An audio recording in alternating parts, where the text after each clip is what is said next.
Magandang hapon po. Narito po tayo sa Tagbarungis ngayon. Meron pong pasyenta si Kuya Nori Losada. Sige ate, magpakilala ka po. Ako po si Julieta Mendoza Edik, nakatira po sa Purok 8, Barangay Inagawan sa Puerto Princesa City, Palawan. Ayan. Ano pong nararamdaman ninyo sa ginagawa na therapy ni Kuya Nori sa inyo? Napabuti po ang aking pakiramdam kasi ako po nakras ako sa motor nung pang-April.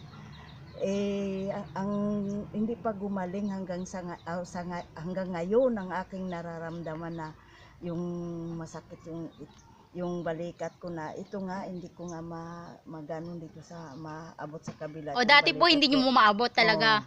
Ngayon naaabot mo na. Naabot ko na. Sige po, try niyo daw po. Pagkatapos lang ng therapy.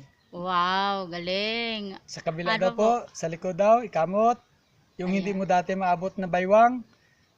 Diyan, ito? Yan. Ayan, naaabot niya na. Okay. Ayan. Paano pa nga ako ng pagbabayhis ako ng kanila kaya hindi ko man tumaganon. Okay, sige yung kabila daw kasi tapos na rin. Tingnan natin. Sige kung po. may sakit pa. Ano pong pakiramdam? Oh, wala na rin. Kasi namamanid dito. Ngayon ba wala na awa ng Diyos Oh.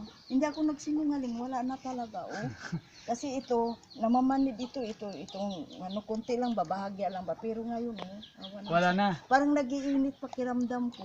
Aroy. Nagiinit na basta Maganda na sirkulasyon ng dugo. mayroong kasi dati ito parang namamanid na malamig yung namamaga. Manhid na namamaga, mangga ba itong pakiramdam ko itong balat ko ba? Ngayon, wala na po. Okay. Yan po ay actual na therapy ni Kuya Nori. Kaya kung kayo po ay may problema, nararamdaman, pwede po kayong tumawag, mag-chat sa Pero yung kanya. kabila, mayroon pa rin. Okay. Thank you po. Thank you po ate.